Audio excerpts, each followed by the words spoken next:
Bismillahirrahmanirrahim. Assalamualaikum warahmatullahi wabarakatuh.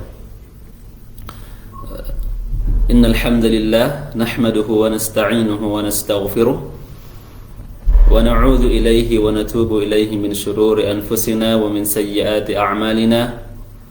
Man yahdihillahu fala mudilla lahu wa man yudlil fala hadiya lahu. Ashhadu an la ilaha illallah wahdahu la syarika lahu wa ashhadu anna Muhammadan abduhu wa rasuluhu la nabiyya ba'dah. Para pemirsa yang beriman yang senantiasa dimuliakan oleh Allah Subhanahu wa taala. Kembali kita bertemu pada kajian di fanpage Markaz Ngaji ini, dan insyaallah kami akan meneruskan apa yang telah kami sampaikan pada pertemuan sebelumnya, yaitu tentang kajian dari kitab At-Tibyan fi Adabi Hamalatil Quran karya Syekh Abu Zakaria Yahya bin Sharaf An-Nawawi.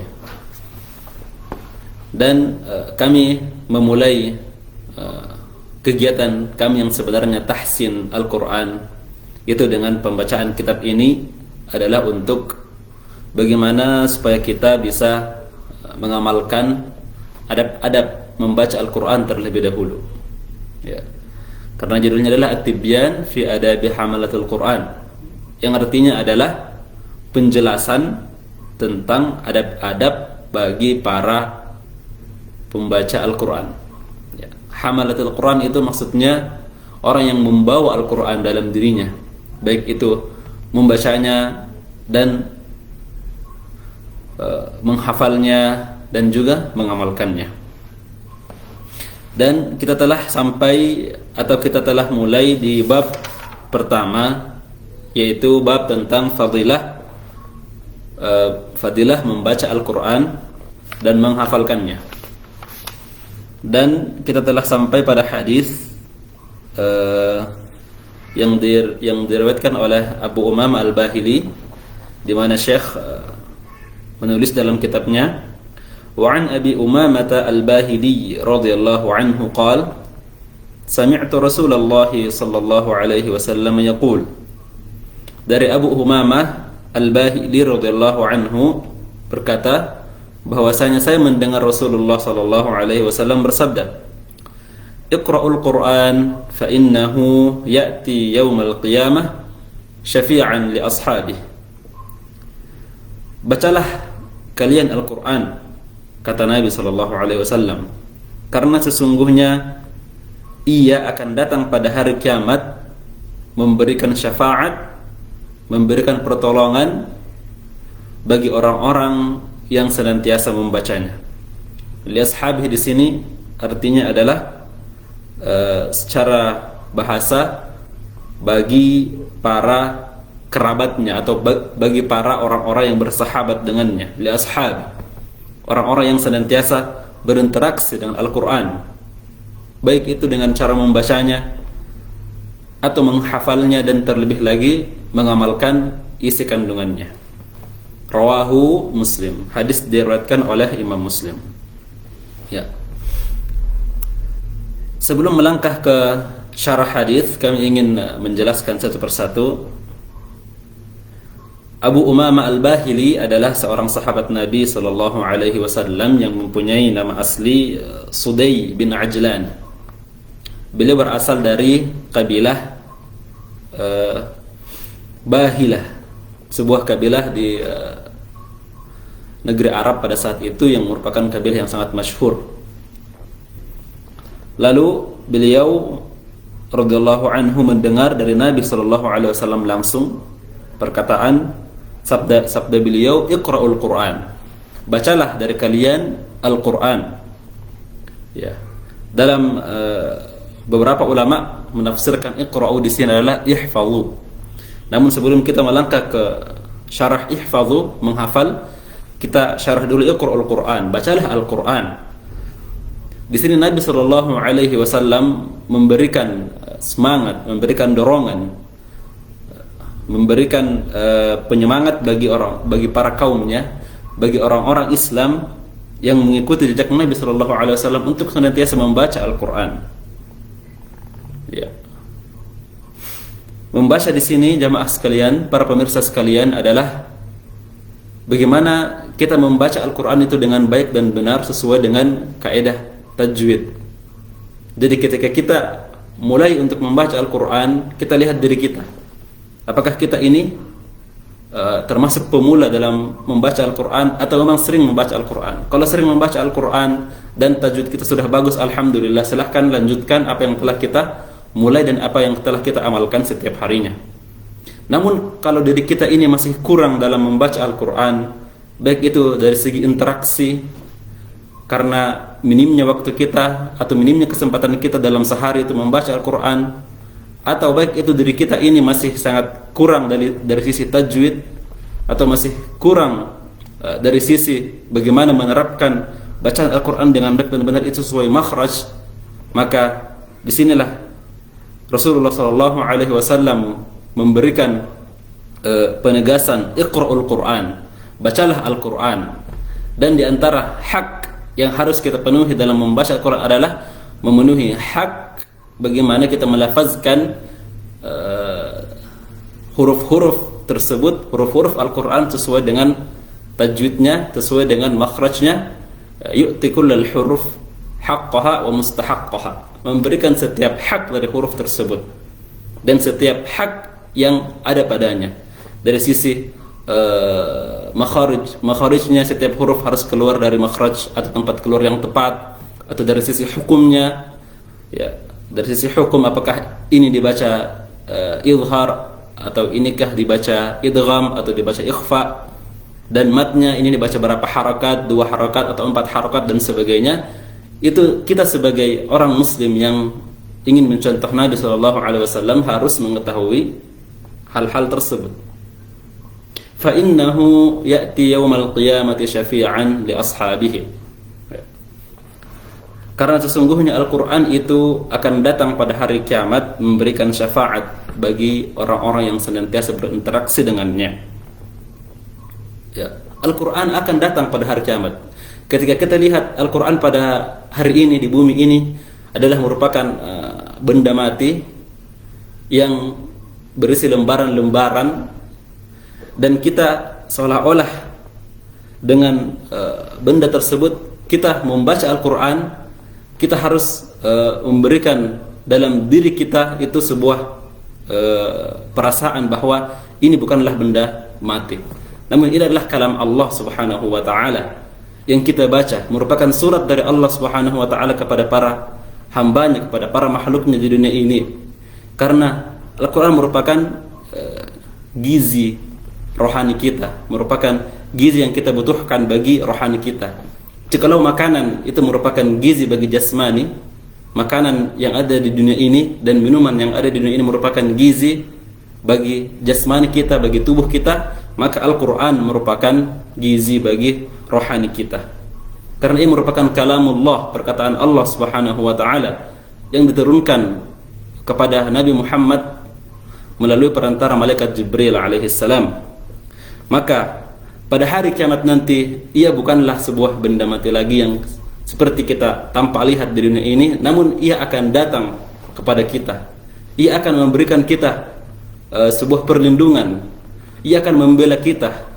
Ia akan mengadu kepada Allah Subhanahu wa ta'ala bahwa kita ini telah melimpahkan waktu yang sangat banyak untuk senantiasa membaca dan mempelajarinya. Dan dalam riwayat lain sambungan dari hadis ini dikatakan bahwa yaqulul Quran ay rabbi mana'tuhu bin naumi fil lail. Al-Quran akan datang pada hari kiamat dan ia berkata, wahai Tuhanku, hambamu ini telah aku tahan dari tidur malam karena membacaku. Nah, dan di sini adalah merupakan sebuah keutamaan bahwa membaca Al-Quran di malam hari itu memiliki fadilah tertentu. Apalagi membaca Al-Quran pada waktu subuh dan setelah subuh. di mana Allah Subhanahu wa taala berfirman, "Aqimis salata liduluki syamsi ila ghasaqil laili wa qur'anal fajr." Ya.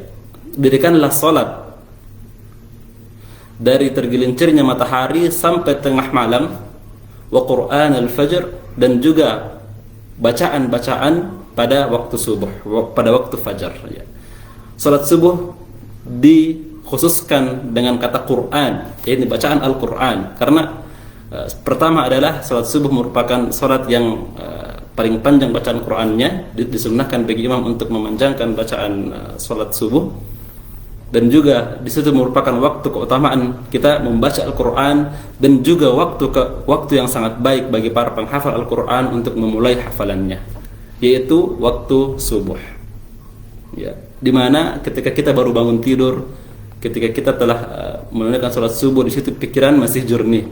Pikiran masih belum tercampur adukan dengan kepentingan dunia, dengan kesibukan dunia, karena kita masih segar, baru bangun dari tidur, dan disitulah kita bisa menghadapkan hati dan qalbu kita hanya kepada Allah Subhanahu wa taala dengan membaca Al-Quran. Dan bagi orang yang memiliki target atau program menghafal Al-Quran, maka pada waktu subuh inilah ia bisa sangat memungkinkan untuk tenang, dan sangat mungkin bisa masuk Al-Quran pada dirinya dibandingkan dengan waktu-waktu yang lain. فَإِنَّهُ يَأْتِي يَوْمَ الْقِيَامَةِ شَفِيعًا لِأَصْحَابِهِ. Ya. Al-Quran akan datang pada hari kiamat memberikan syafaat, akan membela kita pada hari kiamat. Ya. Dan di sini Rasulullah sallallahu alaihi wasallam menyampaikan dengan lafaz li ashabihi, bagi orang-orang yang senantiasa berinteraksi dengannya, ya. Jadi tidak dikhususkan bagi para penghafal Al-Quran saja. Jadi jangan berkecil hati bagi orang-orang tua yang telah mungkin umurnya sudah lanjut dan sudah sulit untuk menghafal. Yang minimal bisa membaca rutin Al-Quran setiap hari.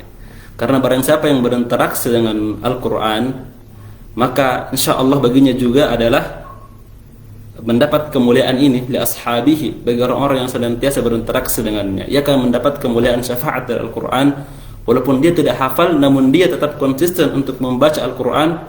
Maka mudah-mudahan dia termasuk orang yang mendapatkan syafaat dari Al-Quran pada hari kiamat. Ya. Dalam hadis yang lain, Rasulullah sallallahu alaihi wasallam bersabda, yu'ta yawmal qiyamati bil Qur'ani wa ahluhu alladhina kanu ya'maluna bihi. Ya. Akan didatangkan pada hari kiamat Al-Quran, dan juga orang-orang yang senantiasa mengamalkan Al-Quran. Ya. Jadi di sini Rasulullah sallallahu alaihi wasallam mensyaratkan ahlu Quran itu mereka yang mengamalkan Al-Quran. Ya. Jadi tidak cukup bagi kita hanya membaca Al-Quran. Tidak cukup bagi kita hanya menghafal Al-Quran, namun di antara hak Al-Quran atas seorang muslim adalah mengamalkan isi kandungan Al-Quran. Karena itulah tujuan utama diturunkan Al-Quran, agar umat atau kaum muslimin ini dapat mengamalkan isi kandungan yang terdapat dalam Al-Quran.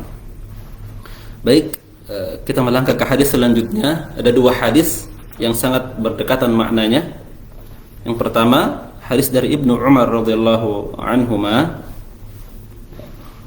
wa an Ibnu Umar radhiyallahu anhuma 'anil Nabiy sallallahu alaihi wasallam qala la hasada illa fi ithnatayn, rajulun ataahu Allahu al-Qur'ana fahuwa yaqumu bihi ana al-laili wa ana an-nahar, wa rajulun ataahu Allahu malan fahuwa yunfiquhu ana al-laili wa ana an-nahar, rawahu al-Bukhari wa Muslim. Yang artinya dari Ibnu Umar radhiyallahu anhuma, bahwa dari Nabi sallallahu alaihi wasallam bersabda, la hasada illa fi ithnatayn, tidak ada hasad kecuali di dua tempat. Tidak boleh orang hasad kecuali di dua hal, dua keadaan. Yang pertama adalah kita boleh hasad kepada orang yang Allah Subhanahu wa taala berikan Al-Quran kepadanya dan dia mengamalkan Al-Quran tersebut atau membaca Al-Quran tersebut ana al-laili wa ana an-nahar, sepanjang malam dan juga sepanjang siang.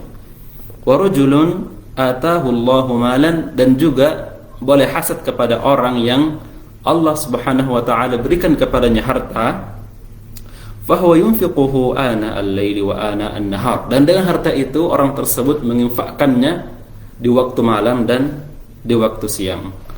Hadis diriwayatkan oleh Imam Bukhari dan Imam Muslim.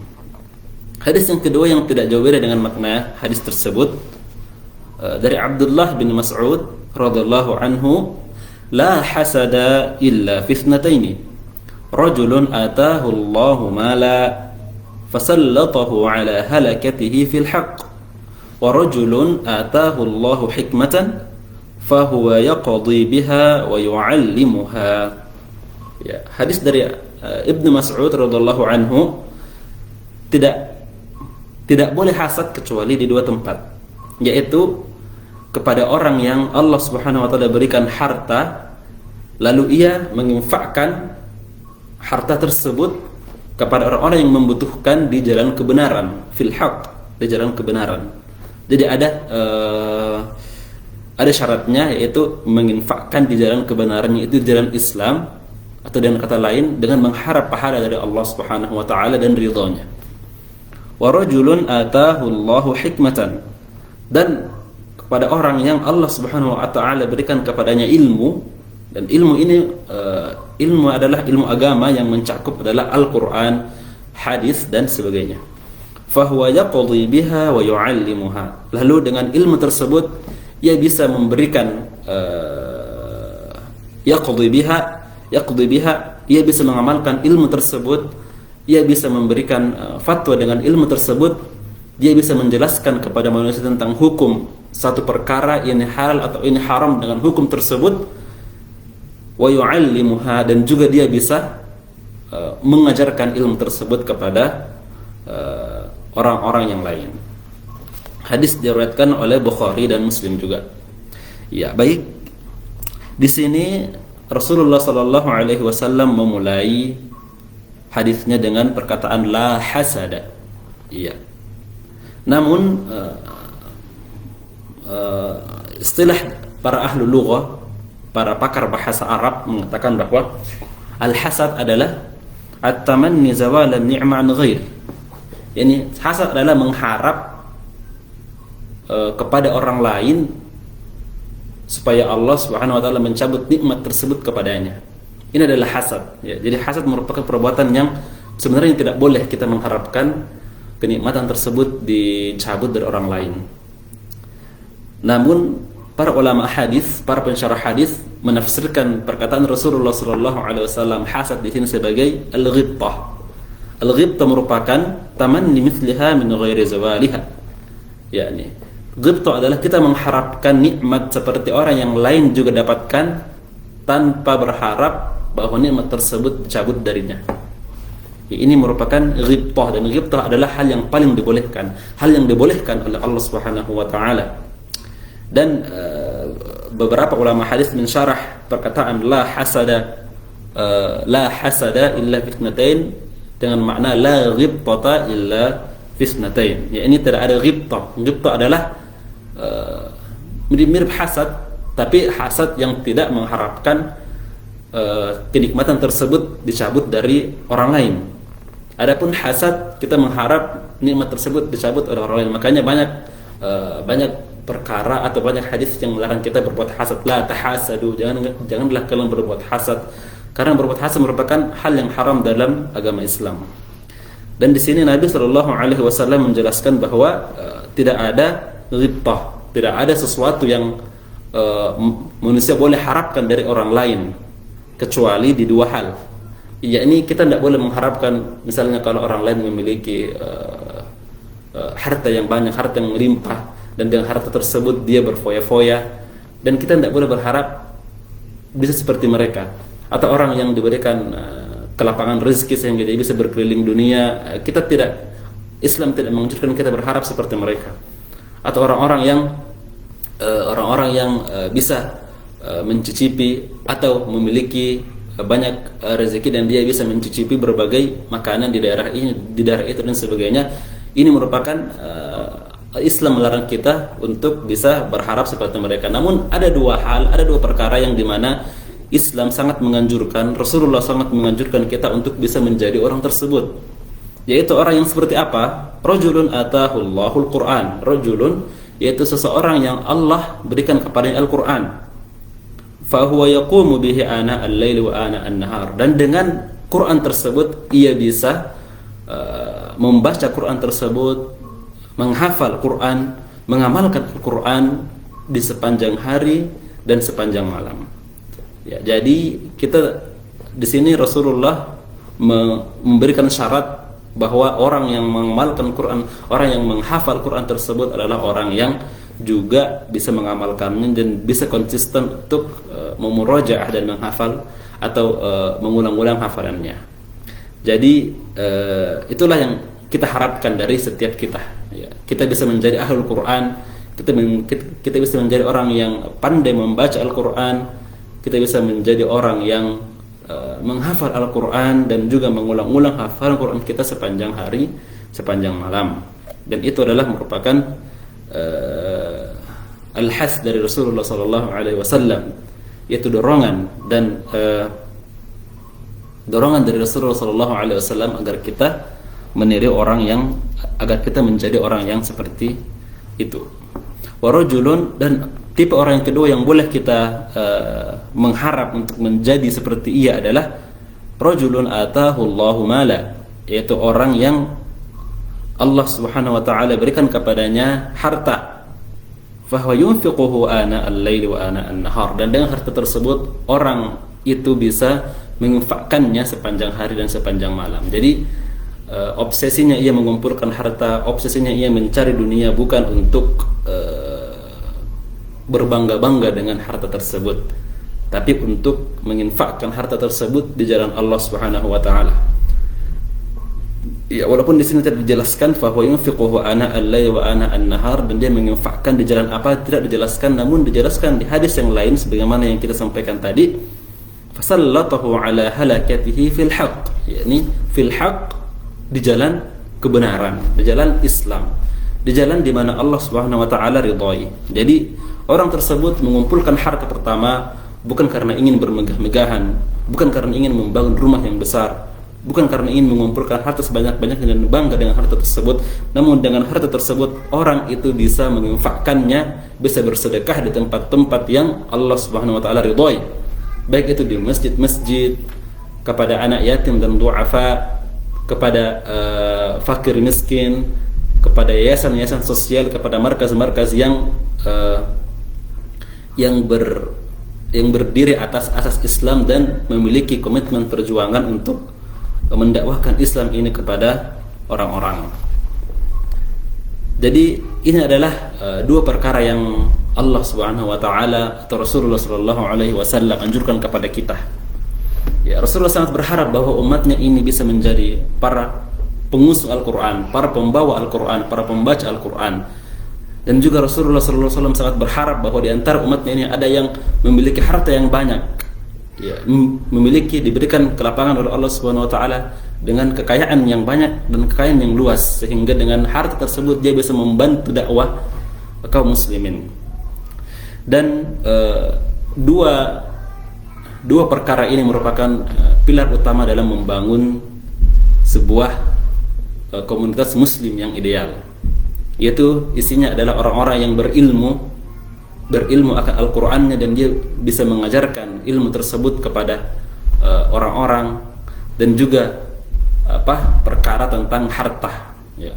Jadi orang tersebut mengajarkan suatu ilmu bukan untuk mencari harta, tapi ada bantuan atau ada orang yang siap untuk menyokong gerakan dakwah tersebut, gerakan menyebarkan ilmu tersebut dengan harta yang ia miliki. Dan di antara fadilah atau di antara pelajaran yang bisa diambil dari hadis ini, para pemirsa sekalian, adalah bahwasanya fitnah terhadap ilmu itu merupakan fitnah yang sangat berbahaya. al-fitnatu bil ilmi akhtar. Ya, fitnah akan ilmu adalah merupakan hal yang berbahaya karena banyak sekali di antara orang yang telah menuntut ilmu ke sana kemari sehingga mencapai derajat keilmuan tertentu sehingga dia merasa bangga dengan ilmunya dan memandang remeh manusia. Dan ini sangat bertentangan dengan Islam, di mana ketika kita makin berilmu seharusnya kita makin tawadhu dan makin tunduk kepada Allah Subhanahu wa taala. Innama yakhshallaha min ibadihi al-ulama. Sesungguhnya ulama-ulama yang sebetul-betulnya adalah mereka yang takut kepada Allah Subhanahu wa taala. Wal fitnatu bil mal akthar. Dan fitnah terhadap harta adalah fitnah yang sangat banyak terjadi. Cobaan yang sangat banyak terjadi di antara manusia, di mana ketika dia mendapatkan harta yang banyak, maka disitulah setan bermain untuk menggodanya agar lalai dari ibadahnya, lalai dari akhiratnya, sehingga dia hanya terfokus untuk mengejar dunia dan mengumpulkan harta sebanyak-banyaknya. Ya, ini merupakan di antara fadilah hadis ini. Dan di antara fadilah yang lain adalah perkataan Nabi sallallahu alaihi wasallam, fa huwa yaqumu bihi ana al-laili wa ana an-nahar. Lalu ia membaca Al-Qur'an, yaqumu bihi di sini maksudnya menegakkan Al-Qur'an. Menegakkan itu baik dengan membacanya atau menghafalnya atau mengamalkannya atau mempelajari isinya atau mentadabburinya dan sebagainya. Ana al-laili wa ana an-nahar, sepanjang siang dan sepanjang malam. Ya, di sini Rasulullah SAW menegaskan bahwa sebagian interaksi kita dengan Al-Quran itu jangan terputus. Ya, sepanjang hari harus ada satu momen di mana kita berinteraksi dengan Al-Quran. Ya, kita misalnya sebagai orang sibuk yang kerjaannya dari pagi sampai sore adalah bekerja, dan kita sebagai kaum muslim, umat muslim yang beragama Islam pastinya akan melaksanakan salat duhur maupun salat asar. Ya, gunakanlah waktu di sela-sela tersebut, di sebelum waktu duhur dan sebelum atau setelah waktu duhur ada beberapa menit kita menyempatkan diri untuk membaca Al-Quran. Ya, mungkin ketika kita istirahat dari kerjaan kita menjelang salat duhur beberapa menit, itu ada waktu, atau antara azan dan iqamah itu ada waktu kita untuk membuka mushaf dan membaca Al-Quran, yang membaca wirid harian kita di Al-Quran. Ya, ini insya Allah sudah termasuk orang yang ana an-nahar, yaitu mendirikan Al-Quran, memberikan hak kepada Al-Quran sepanjang siang. Dan wa ana al-laili wa ana an-nahar, ya, sepanjang malam juga seperti itu. Ya, kebanyakan dari kita ketika sudah pulang dari kerjaannya sampai di rumah waktu maghrib atau menjelang maghrib, ya, mandi, makan malam, ya, ngobrol sama keluarga atau mencari hiburan sedikit lalu tertidur. Nah, di sini supaya kita memperoleh fadilah dan keutamaan yang Rasulullah SAW tegaskan dalam hadis ini, kita bisa membuka mushaf sebentar sebelum tidur, barang 5 atau 10 menit untuk membaca bacaan Al-Quran harian kita. Ya. Dan di antara sunnah para salaf terdahulu adalah mereka mempunyai wirid Al-Quran harian. Mereka mempunyai bacaan Al-Quran harian, di mana dalam satu hari itu mereka mengambil atau membaca Al-Quran dengan jumlah tertentu. Ada yang bisa mengkhatamkan Al-Quran 40 hari, ada yang bisa mengkhatamkan Al-Quran sebanyak 30 hari, ada yang bisa mengkhatamkan Al-Quran sebanyak 1 pekan. Kalau 1 pekan berarti dalam sehari itu dia bisa membaca sekitar 4 juz. Dan bahkan ada di antara para salaf, para sahabat dan tabi'in yang mengkhatamkan Al-Quran setiap 3 hari, dan ada juga yang setiap 1 hari. Ya, di sini bagaimana kita bisa mencontoh para generasi emas tersebut, para generasi yang Rasulullah SAW telah berikan keutamaan melalui hadis, khairun nasi qarni thumma alladhina yalunahum thumma alladhina yalunahum. sebaik-baik manusia adalah yang berada pada zamanku, kata Nabi SAW, kemudian zaman setelahku yaitu zaman sahabat, dan kemudian zaman setelahnya yaitu zaman para tabi'in. Dan diantara kebiasaan mereka adalah mengkhatamkan Al-Quran setiap beberapa hari. Kebiasaan mereka adalah memiliki wirid baca Al-Quran tiap hari, di mana ia bisa mengkhatamkan Al-Quran pada 7 hari, 30 hari dan sebagainya.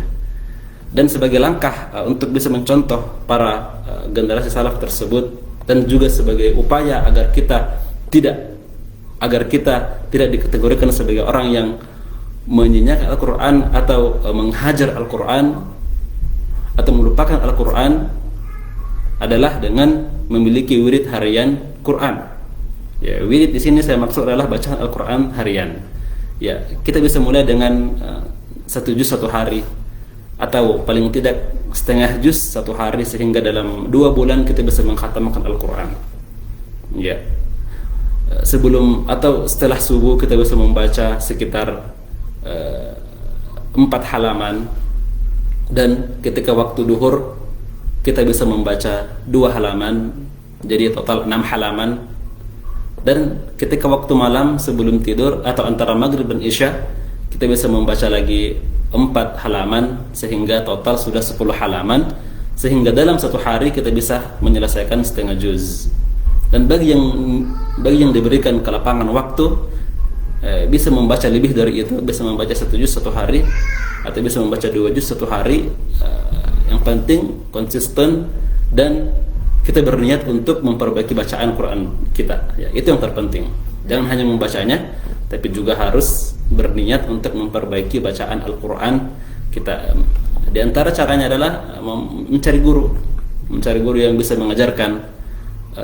Sekarang juga di YouTube sudah banyak tontonan, sudah banyak video-video tentang tajwid, tentang tahsin tilawah dan sebagainya. Ya, dengan teknologi ini kita harus memanfaatkan teknologi ini dengan baik dalam menimba ilmu, khususnya ilmu Al-Quran yang merupakan pedoman kita, merupakan hujjah kita di hadapan Allah pada hari kiamat kelak. Ya, insyaallah setelah beberapa pertemuan ini kita habiskan bab pertama tentang keutamaan membaca Al-Quran. Insyaallah kita akan mulai dengan program tahsin tilawah Al-Quran. Ya, untuk sementara kita sampaikan dulu tentang fadilah atau keutamaan membaca Al-Quran, dan setelahnya kita akan masuk di tahsin Al-Quran. Semoga kedepannya nanti dengan cara seperti ini kami bisa memfasilitasi para pemirsa yang ingin kami perbaiki bacaannya, yang ingin kami bimbing untuk bisa kami bimbing dengan baik, sehingga mudah-mudahan Allah Subhanahu wa taala menjadikan amalan kami ini menjadi ladang pahala di sisi Allah Subhanahu wa taala, dan bisa memberikan kebermanfaatan di tengah umat, dan kepada para pemirsa yang ingin juga mengaji dan ingin memperbaiki bacaan Qur'annya bisa mendapatkan manfaat dari kami. Mungkin sekian untuk pertemuan kita kali ini. Mudah-mudahan apa yang kami sampaikan ini dapat dipahami dan dapat dimengerti dan dapat diamalkan, dan mudah-mudahan Allah Subhanahu wa taala memberikan kami keistiqomahan, memberikan kami keikhlasan dalam menyampaikan kebenaran, dalam menyampaikan hadis dari Nabi sallallahu alaihi wasallam, dalam menyampaikan ilmu yang datang dari Allah Subhanahu wa taala. Ya, cukup sekian. Subhanakallahumma bihamdik asyhadu an la ilaha illa anta astaghfiruka wa atubu ilaik. Assalamualaikum warahmatullahi wabarakatuh.